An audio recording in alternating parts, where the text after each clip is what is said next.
but also it's the fact that we are a force for good. Now, it's not just about winning pay rises. We do it because we believe that democracy without strong labor rights is incomplete. If our government fear about the trade union, it means that the government want to destroy the democracy. Hello, everybody. Welcome back to Equals. This is Max. Hello, everyone. This is Naf. Welcome to Equals. And this is the second episode in our mini-series on trade unions and inequality. And it's a great episode. I'm really excited, Max, that we're back together for another amazing episode. I mean, we really are a dream team, me and you, Naf.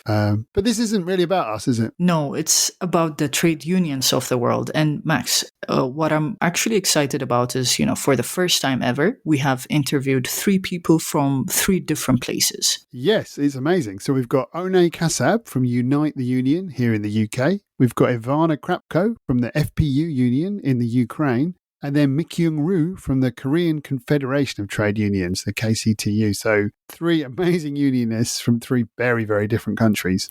I have to say this is one of my favorite episodes, really inspiring to listen to. Honestly, I mean, Ivanna, she was talking about the missile attacks the night before and organising workers in a war. You've got the others talking about government crackdowns. You've got the hope that comes from these organisers, and having the opportunity to showcase their stories on Equals was a real privilege. It's a great episode, isn't it? Let's listen to it. Let's dive in.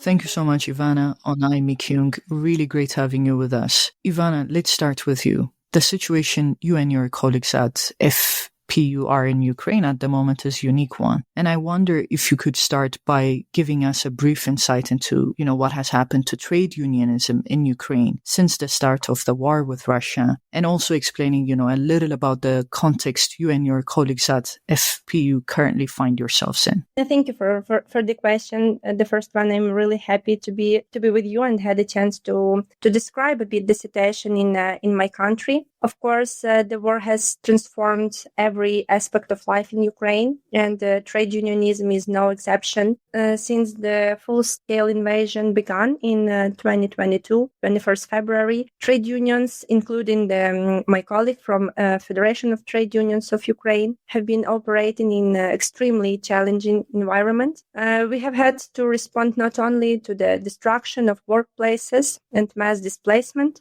of workers, but also to sweeping deregulation of labor laws introduced under the pretext of wartime necessity. Despite this role of unions has only become more crucial during the wartime, many of our colleagues have shifted from traditional union work to delivering humanitarian aid, protecting workers from exploitative practices and advocating for minimum guarantees even in time of war. And also, I work with the young people here in Ukraine, young workers and the students. And we have our Youth Council of Federation of Trade Unions of Ukraine. And in 2022, in the beginning of March, we established our volunteering initiative, Trade Union Lifeline. And this volunteering initiative helped us to unite our efforts from the beginning of full-scale invasion, immediately deliver aid to our workers who was close to the front line. And for me, for example, it was also a big sign of solidarity, how international solidarity works. I clearly remember how all of our brothers and the sisters across Europe and across the world, they immediately responded to our request, like, guys, we need, for example, help with evacuation. And it was really, really wonderful for myself. But also, I can say that through this initiative, Trade Union Lifeline, we continue to do different education events for our union representatives, and it was wonderful because even, for example, during the wartime, during all of this massive attack, we found this way to gather people and to talk with them about legislation. As I said, it also was big challenge for us. A lot of condition about collective agreements, collective bargaining, or other things related to labor legislation also changed. For now, We continue to work under shelling, sometimes blackouts, but we do it because we believe that democracy without strong labor rights is incomplete, and the war should not be used as an excuse to dismantle social protection. Thank you so much, Ivanna. The whole time I was thinking how reading about war and hearing from people that are living through it is totally different. I can't imagine what you and your colleagues and, anyone on the ground must be going through. It's also incredible that despite, what you're faced with, the amazing work that you and your colleagues are doing around social protection and labor rights, what would you say to people who argue that during an expensive war, there is no spare time or money to address social protection and labor rights issues? I would say respectfully, but firmly, that this is dangerous and short-sighted view. War, tests society not only military but morally. And when we abandon social protection and labor rights in the name of authority or efficiency, we risk losing the very values we claim to be defending. And labor rights are not a luxury. They are the foundation of resilience. And if we want to build a just and democratic post-war Ukraine, we must protect the people who will build it. And it's a role of trade unions too. Investing in labor rights during war is an investment in peace, and peace that is not only the absence of bombs, but the presence of dignity and justice. Powerful. And I'm also interested in learning, Ivanna, how the war is being used to dismantle social protection. I'm sure our listeners will also be interested in learning about this. For example, in Ukraine, we have very often changes of our labor legislation. And what connect with us a lot, it's changing with the regulation around collective agreements. When war started in 2022, our government changed this regulation, and because of a lot of enterprises and employers, they started to talk, okay, we can't spend no more money for protection or for some additional benefits for workers because it's extraordinary situation and we lost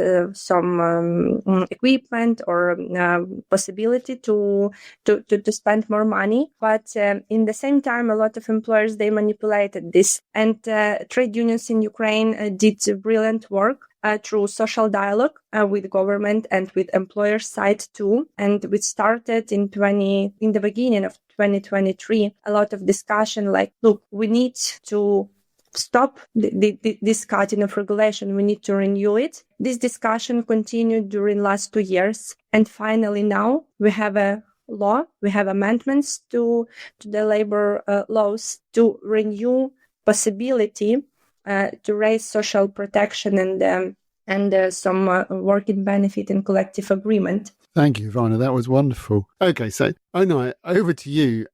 So here in the UK, Unite has hit the international headlines over the allegations of rats the size of cats roaming the streets of Birmingham because there's been this huge strike, hasn't there, by bin workers, which has been going on for a long time with local government. Could you give us a bit of the picture there? What's going on? What's the origins of this strike and why are bin workers striking?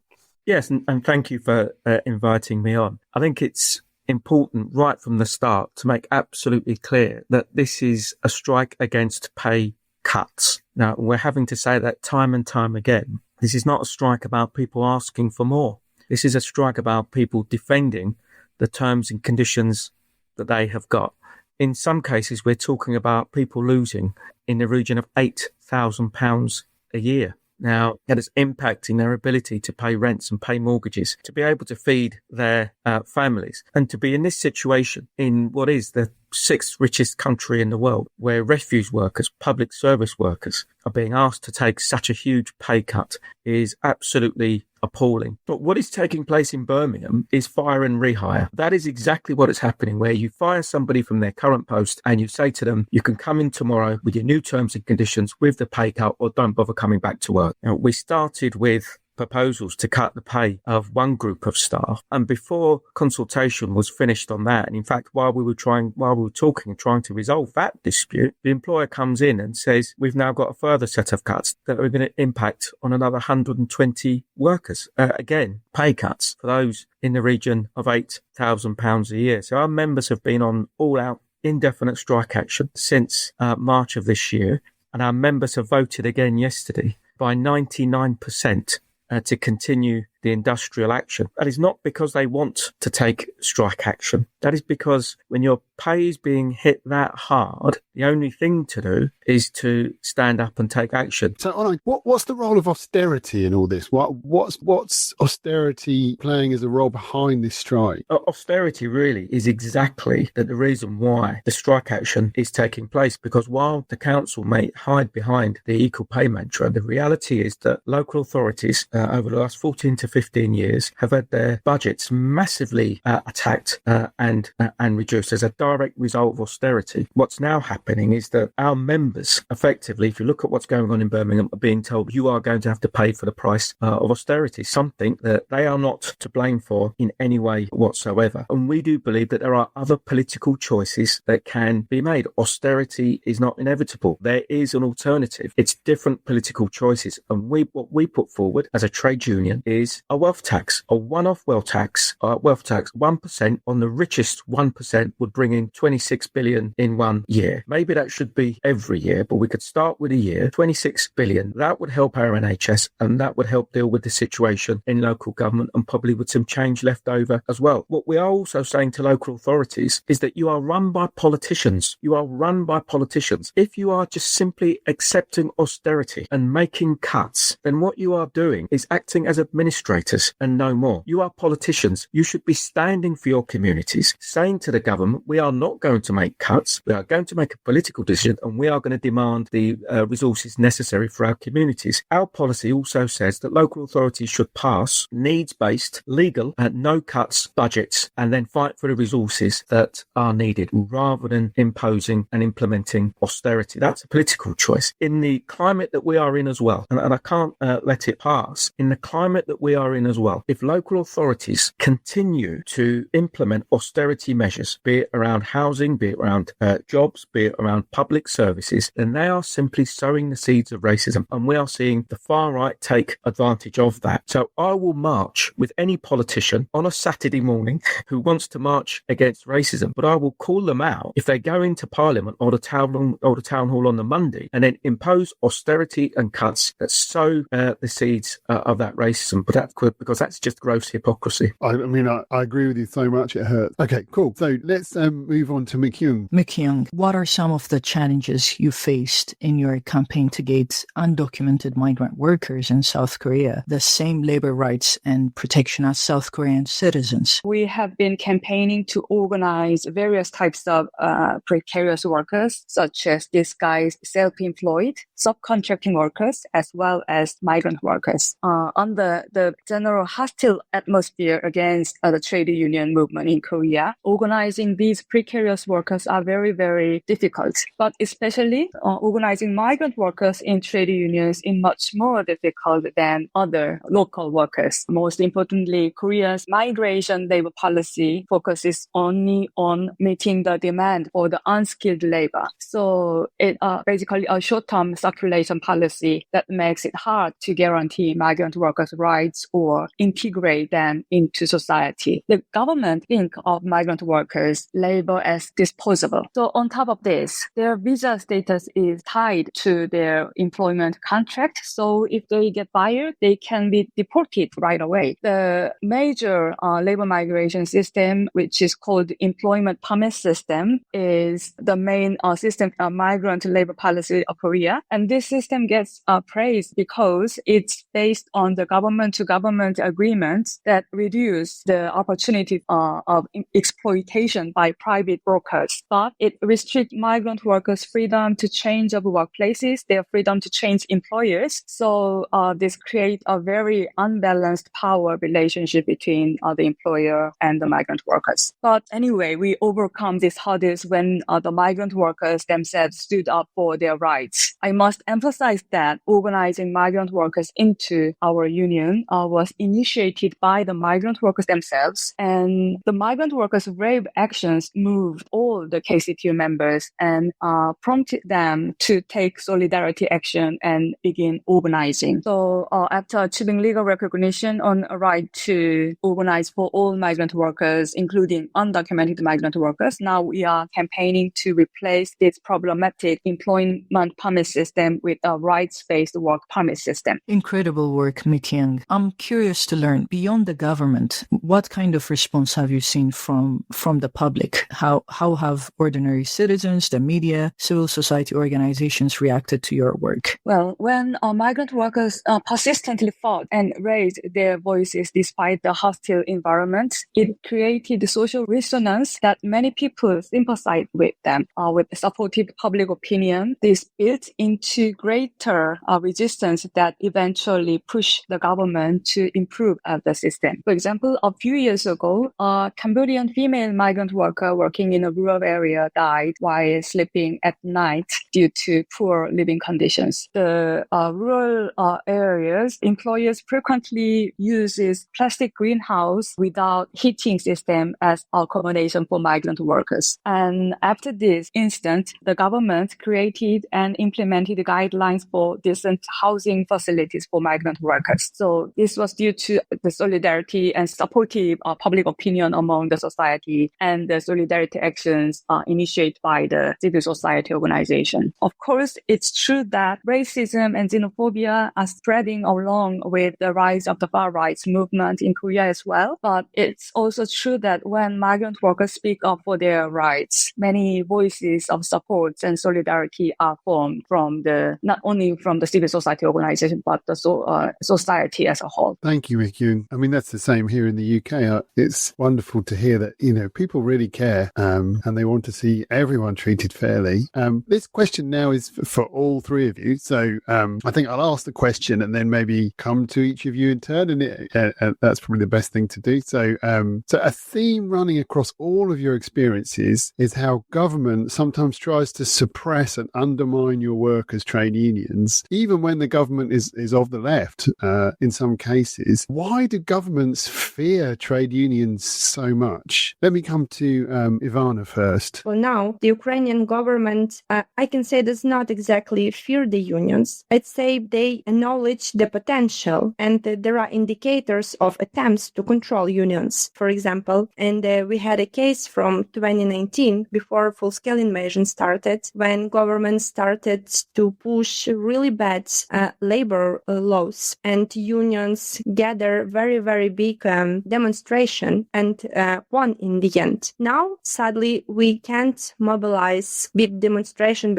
because of war in Ukraine, but government understand that we have potential to do this. Thank you, Ivanna. Mikyung, what about you in Korea? You've just all mobilized to get rid of a government and got a new one. How does the government see trade unions in Korea? Trade union is a symbol of democracy in Korea. But when the government want to destroy or attack the democracy in a society, the government fear about the existence of a trade union. It was the case when the previous government went on a coup d'etat to strengthen their authority and eliminate all the democratic and labor rights. They demonized and they regarded the trade union as their enemy. So that's why the KCTU's president was listed in the hit list issued by the military marshal commander at the time. So if our government fear about the trade union, it means that the government want to destroy the democracy. I think that's well said. So there's a strong link between trade unions and real democracy in some ways. Onay, can I come to you? What's your perspective? Why is it that even Labour governments see the unions quite often as the enemy? Well, we've still got some of the worst against anti-trade union legislation in Europe, and that's a leftover from the time of Margaret Thatcher. At that period, it's about attacking the trade unions because the government was smashing manufacturing industry, and the government recognised that the opposition was not going to come from the Labour Party, it was going to come from the trade unions. Even under a Labour government, despite demands from the trade unions to lift the anti-trade union legislation, it has not been lifted. It still remains in place. But I think the reason why we have a Labour government that has maintained the Tory Conservative anti-trade union legislation is because we have a Labour government that's implementing austerity. So it simply cannot, in its mind, make it any easier for the unions to be fighting against austerity. Now, our numbers are not as high as they were in the 70s, but the joint trade unions together, we still have over 6 million members. That means that we are the largest organisation of working class people across the UK. So we form the opposition as far as austerity is concerned. Now, it is not coming from any other political organisation. It is the trade unions, and that's why that legislation is being kept in place. Such an incredible interview, by the way. Thank you all. Honestly, I'm really inspired by what I'm listening. So the next question is for all of you.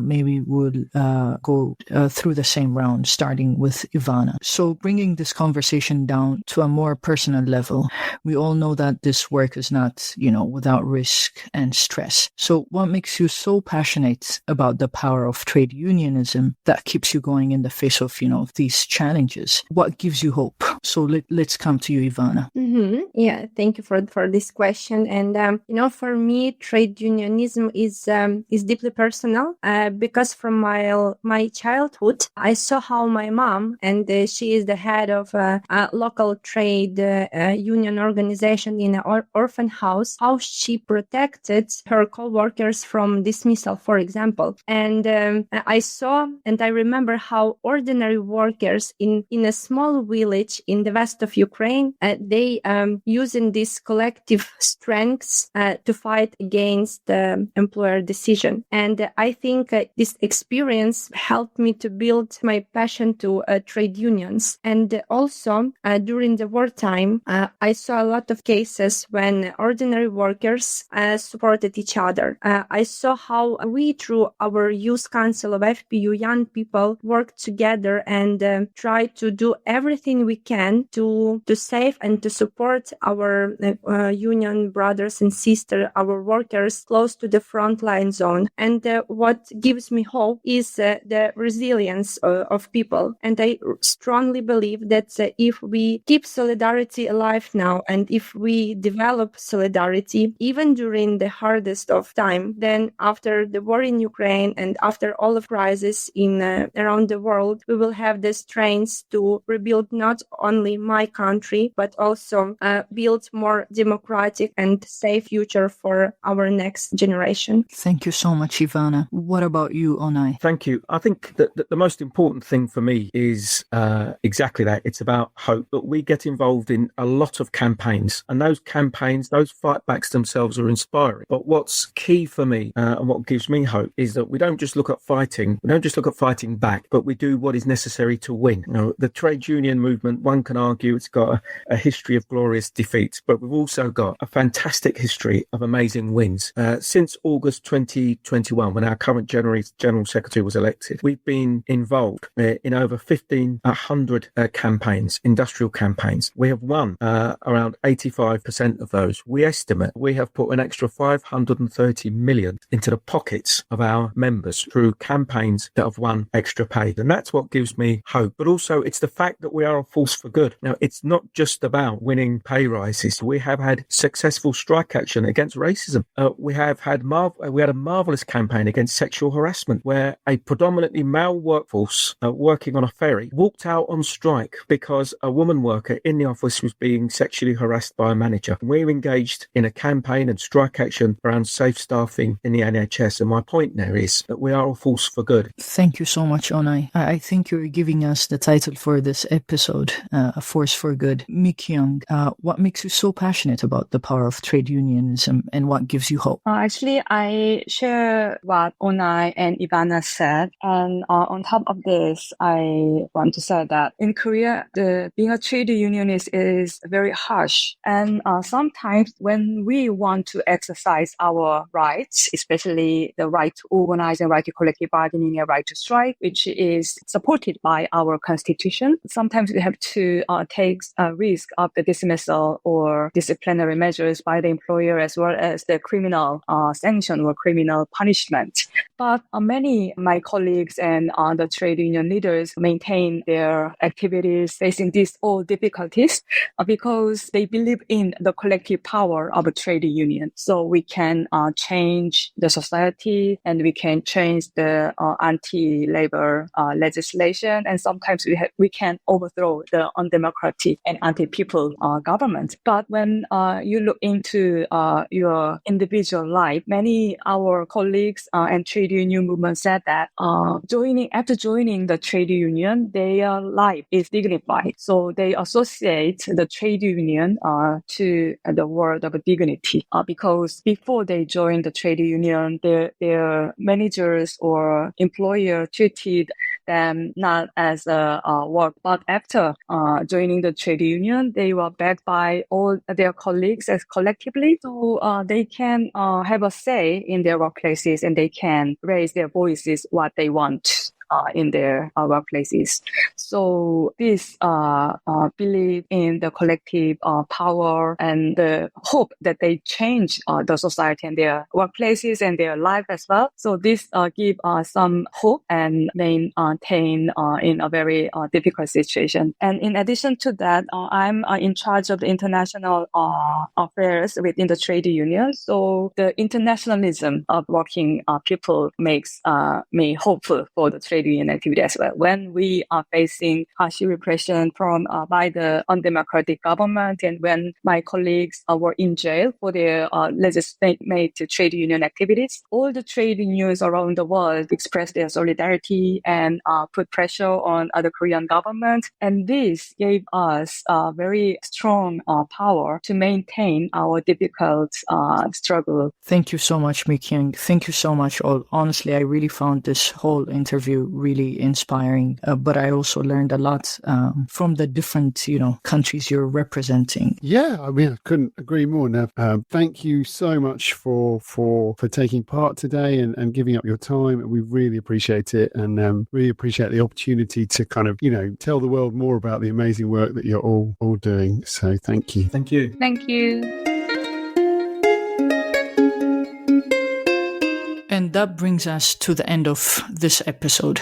That was such an amazing interview, Max. I really, really loved, talking to the trade unionists. What was your main takeaway? Well, I mean, inspiration, really, if I'm honest. I mean, listening to the three of them, all their individual struggles, organising, fighting back. Yeah, I mean, it's just incredible that the world has people out there doing this every day, and it gives you hope, doesn't it? What about you? What did it leave you thinking now? I agree with you on the inspiration, Max. But I also have to say, my eyes have been opened to the power of trade unions, especially as someone coming from the climate movement. In our last interview with Luke, the president of ITUC, I realized just how influential unions can be, not only because of their massive membership, but because of their ability to unite us. And today's interview also made me realize that unions have the power to bring together all these different social movements and, create a shared force for change. Yes, I agree. That trade unions are the lifeblood of democracy. So listeners, if you haven't already, go out and join a union. So next month, we're moving into a new kind of mini-series, and this time we're going to looking at public versus private wealth. What can listeners expect there? Now, we interviewed a Brazilian billionaire. I really enjoyed the interview. He's